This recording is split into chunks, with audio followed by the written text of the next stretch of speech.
the studio with me, I have the CEO of Altron, Mteto Nyati, and this after the company reported what appear to be very good results indeed, with an increase in revenue from continuing operations of 44% to 9.8 billion rand. A dividend coming along the way because the CEO is happy. He's here to explain. Thank you, Mteto, for coming. Thank you for having me. It's a good set of results to be reporting, right? We are really excited about the results. You know, if you look at where we were only 18 months ago and compared to where we are now, we are really happy. And the 18 months that you refer to are the 18 months that you have been in charge. Let me talk about what makes you happy in this set of numbers, what you have seen.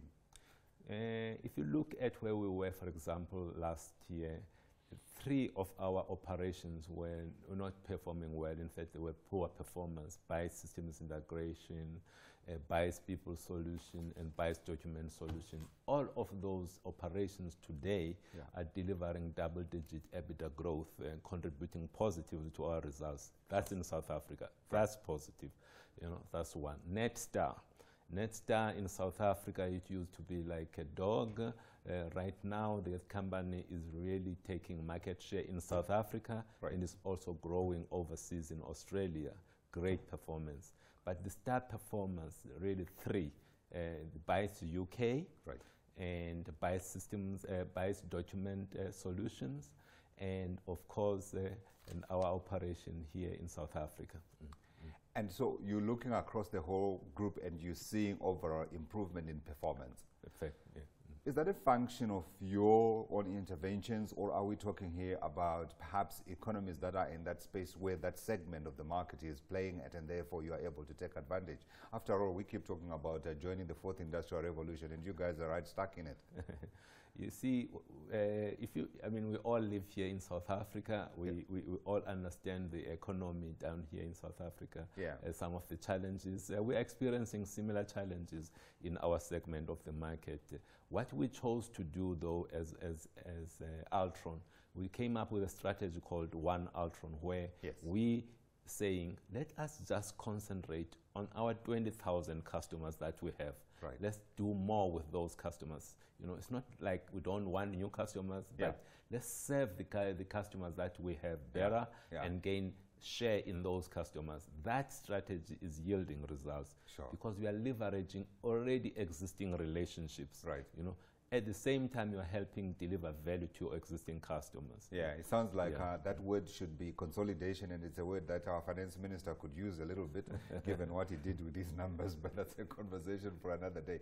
I wanted to talk a little bit about this One Altron strategy and what it has. I don't know whether it's a by the way introduction, but what it has produced is a company where more than half of the revenues are coming from offshore. Is that deliberate, and what's the strategy on that going forward?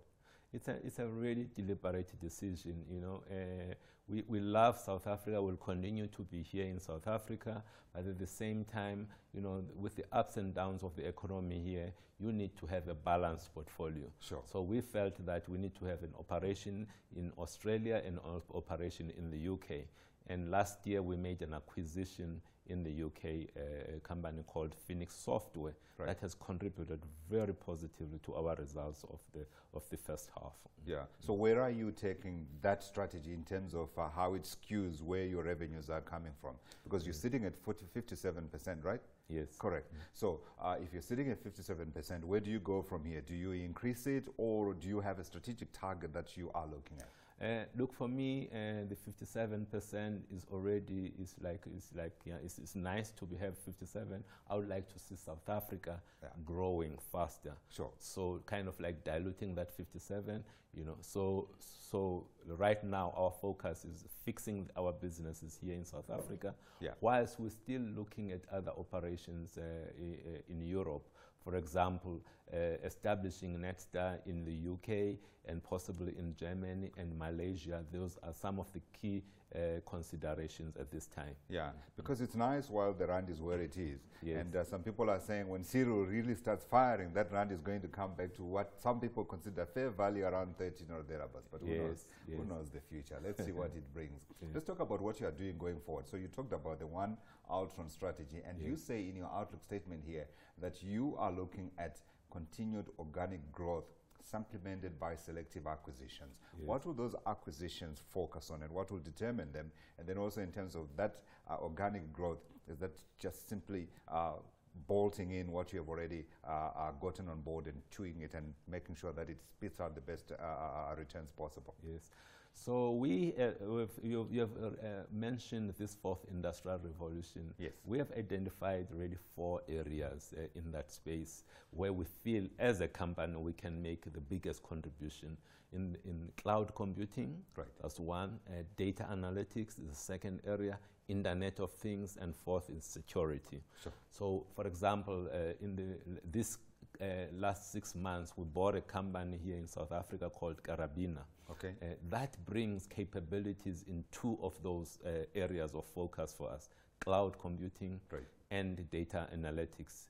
And you can see, for example, the growth of Microsoft globally is largely driven by cloud computing. We feel that we have to have a partnership, a strong partnership with Microsoft, and Karabina brings for us here in South Africa that capability. I saw those results because I looked at, I didn't look at the results in detail, but I did read a story about the results of Microsoft, which surprised the market. I mean, this is a big gorilla. You would know that from your days when you were at Microsoft here. Yes. $800 billion company that's continuing to grow revenues, almost 29 billion rand, I think that I saw, and a huge performance was, of course, around cloud computing. Explain what it is. What do you guys do when you talk about cloud computing? Yes. You see, if you look at most companies, right now we're trying to find ways of reducing costs. Almost all companies finding a way of reducing. One of those ways of reducing costs is to shift computing away from your local data center down in your basement there and move it into a shared environment, which is what a cloud is. And because you've got a shared environment, the cost of computing there much, much lower than if you have your own. Right. Plus, the issue today, we've got issue around the threat of cyber security. Yes, of course. If those environments are much, much more safer than our own little environments here. So, because their entire business is based on that credibility of security. So Microsoft or AWS, they have to maintain that's those secure environments. Sure. And how big an opportunity is that, especially when you look at developing countries like South Africa? I don't know, maybe you can talk a little bit about Africa as well. It's a massive opportunity. Cloud computing is a massive, and we are happy here in South Africa to hear that 2 of the largest global players have decided to establish data centers locally here, which is good. Yes, which is Amazon as well as Microsoft. And Microsoft, which is good because we're worried about the data sovereignty issues. So companies like banks today now can move their workloads from their local data centers to these clouds. The public sector, in government, can move their workloads to the cloud.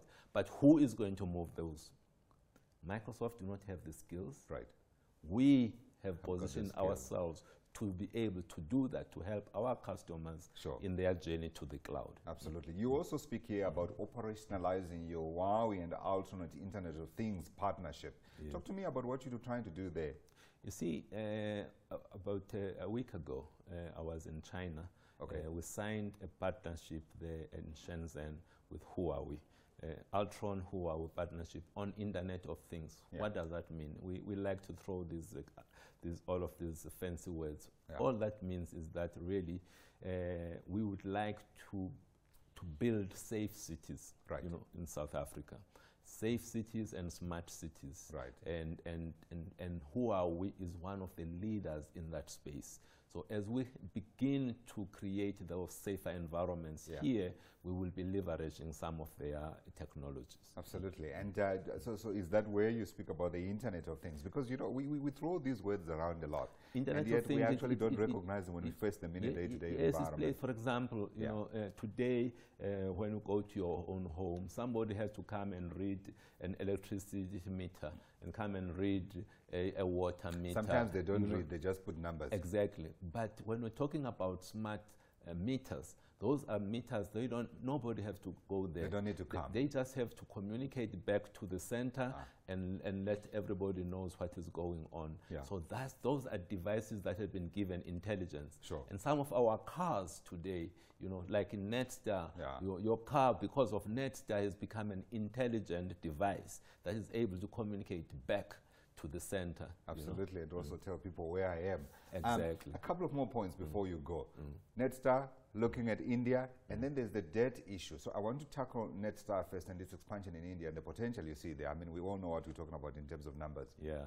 You see, today, if you look at South Africa, we probably have about 25% of our cars here being what is called connected cars. They've got some device that is an intelligent monitoring device. Your driving and all that kind of thing, yeah. In India, we're sitting at about 2%. Oh, really? And it's expected that that number is going to double in the next 2 years. Wow. Of course, 2% is going to be 4%. Sure. But 4% in India, that's a huge market. Absolutely. And there is still a huge opportunity to grow in that market. To get to 25%. Exactly. So we see it as a great growth opportunity for our company. Sure. And the debt consolidation package. Why are you consolidating debt? I looked at your share price and the market is sort of lukewarm, 1.2%. You are high, and I'm looking at these numbers and I'm thinking something is not correlating here. Yes. So what is happening is that we're currently at the end of our first results, end of our last financial year, we're sitting at a debt of 1.9. Yeah. Right now, we're sitting at a debt of 991 million. That's a huge drop in debt. And if we continue like this, in 18 to 24 months, we'll end up with a no debt position. The banks will not be happy. But that's not where we want to be. We want to grow. We see great opportunities, and so we are refinancing our debt because last year, when we signed a common terms agreement, the company was a sick company. Sure. And we got in terms that were not so favorable to us. You want to now we want those. better terms. We're a different company now. 100%. Mteto, thank you for your time and congratulations. And let's see how that future pans out. Thank you so much. Mteto Nyati is the CEO of Altron.